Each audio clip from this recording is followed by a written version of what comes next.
नमस्कार दोस्तों, आप लोगों ने स्कूलों में अक्सर गर्मियों की छुट्टियों के बारे में सुना होगा जो अक्सर जून के महीने में होती है। वहीं पे सर्दियों की छुट्टियों के बारे में भी सुना होगा जो दिसंबर के महीने में होती है। लेकिन दिल्ली में सुप्रीम कोर्ट के एक फैसले ने एक नई छुट्टियों का आविष्कार कर दिया है और वो है प्रदूषण की छुट्टियां।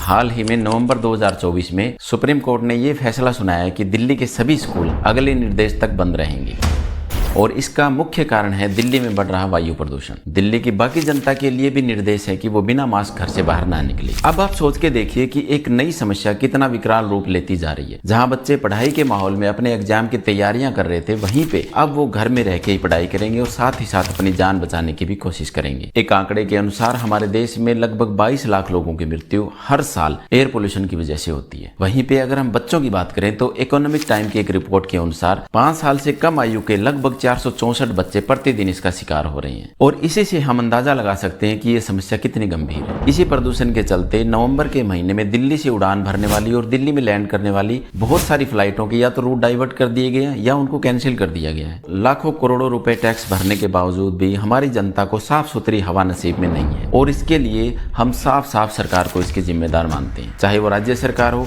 या केंद्र सरकार हो। आज तक की एक रिपोर्ट के अनुसार 2013 में जब आम आदमी पार्टी की सरकार दिल्ली में बनी थी तब दिल्ली का AQI लेवल यानी जो एयर क्वालिटी इंडेक्स होता है वो 287-290 के आसपास था और हाल ही में आज नवंबर 2024 में ये 1000 को भी पार कर चुका है। यानी प्रदूषण में सुधार होने की बजाय इसमें खतरनाक तरीके से बढ़ोतरी हो रही है और इतनी ही जिम्मेदार है केंद्र सरकार जो इसके लिए कोई खास कार्य नहीं कर रही है। हालांकि केंद्र सरकार में भी और राज्य सरकारों में भी कहने को तो पर्यावरण मंत्रालय होते हैं, इसके लिए मंत्री होते हैं, इसके लिए स्टाफ होते हैं, लेकिन काम के नाम पर कुछ नहीं हो रहा है। और आप लोगों ने देखा होगा कि हमारे देश में किसी भी छोटे से छोटे मुद्दे पे हर साल हजारों की संख्या में आंदोलन होते हैं, धरना प्रदर्शन होते हैं, जुलूस निकाले जाते हैं। लेकिन हमारे देश के आज तक के इतिहास में कभी भी वायु प्रदूषण को इतना बड़ा मुद्दा नहीं माना गया। यानी इसके लिए ना तो कभी कोई जुलूस निकाला गया, ना कोई धरना प्रदर्शन, ना कोई भूख हड़ताल और ना ही कोई मंत्री अनशन पे बैठा है। वहीं पे अगर हम हमारे एक पड़ोसी देश चीन के बारे में बात करें तो वहां पे वैसे तो सरकार के खिलाफ किसी प्रकार का कोई धरना प्रदर्शन, किसी प्रकार का कोई जुलूस निकालना बैन है। लेकिन एक आंकड़े के अनुसार 2009 से 2014 के बीच में चीन की जनता के वायु प्रदूषण बढ़ जाने से वहां की सरकार के खिलाफ लगभग 2500 के मामले रिकॉर्ड हुए हैं और वहां की सरकार ने इससे निपटने के लिए कृत्रिम बारिश भी करवाई थी, जिससे कहीं ना कहीं कुछ राहत जरूर मिली थी। हमारे देश में राजनीति तो हर मुद्दे पे होती है, एज यूजुअल इस पे भी काफी जम के राजनीति हो रही है। दिल्ली सरकार का मानना है कि हरियाणा और पंजाब के किसान जो पराली जला रहे हैं, दिल्ली में सबसे ज्यादा वायु प्रदूषण का कारण वही है। वहीं पे हरियाणा सरकार का ये कहना है कि पिछले सालों के मुकाबले इस साल हरियाणा में पराली जलाने के केस लगभग ना के बराबर है, यानी बहुत ही कम हो गई है। और पंजाब सरकार ने भी इसको नकारा है, जो दिल्ली सरकार की ही सगी बहन है।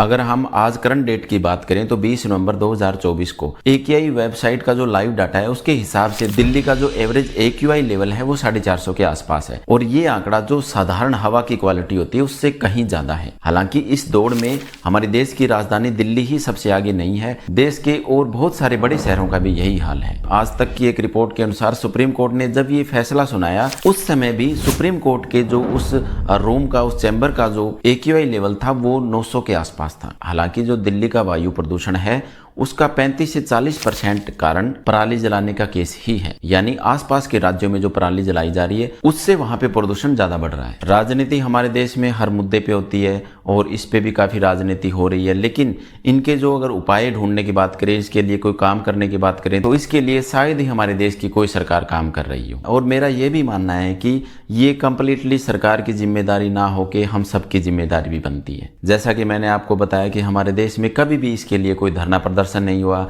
ना इसके लिए भूख हड़ताल, ना किसी प्रकार का कोई जुलूस निकाला गया, क्योंकि इसका कारण ये भी है कि हमारे देश का प्रत्येक नागरिक इसके लिए कहीं ना कहीं जिम्मेदार है। हालांकि हर कोई ये सोचता है कि मेरे एक बाइक चलाने से, एक कार चलाने से कितना वायु पोल्यूशन हो जाएगा, मेरे एक छोटा सा पराली जलाने से कितना वायु प्रदूषण हो जाएगा, जबकि देश में बड़ी बड़ी फैक्ट्रियां वायु प्रदूषण कर रही है, बड़े बड़े उद्योग लगे हुए हैं, तो मेरे एक छोटे से काम से कितना वायु पोल्यूशन हो जाएगा। जबकि हमें ये चाहिए कि हमें उसका अल्टरनेट ढूंढना चाहिए कि अगर हम इसको ना जलाएं या इस तरह का काम ना करें जिससे वायु पोल्यूशन हो, इसके अलावा हम इसको कैसे कर सकते हैं। इसके लिए कोई कार्य नहीं कर रहा है, ना कोई आम आदमी, ना कोई सरकार, ना कोई उद्योगपति। जहां आज हमारा देश एक विकसित भारत बनने की ओर बढ़ रहा है, जहां हम इस दुनिया की सबसे बड़ी इकोनॉमी में शामिल होने का दावा कर रहे हैं, वहीं पे हमारे देश की राजधानी गैस चैम्बर बनी हुई है। हमारे पूर्वजों ने, हमारे बुजुर्गों ने कभी सोचा भी नहीं होगा कि वायु प्रदूषण भी हमारे देश के लिए एक बहुत बड़ी समस्या बन सकता है। और अगर ये वायु प्रदूषण इसी तरह से बढ़ता रहा और इसके लिए कोई ठोस कदम नहीं उठाए गए तो ये कहना गलत नहीं होगा कि हमारे किसी भी पड़ोसी या दुश्मन देश को हमारे देश के ऊपर कोई बम गिराने की जरूरत नहीं पड़ेगी।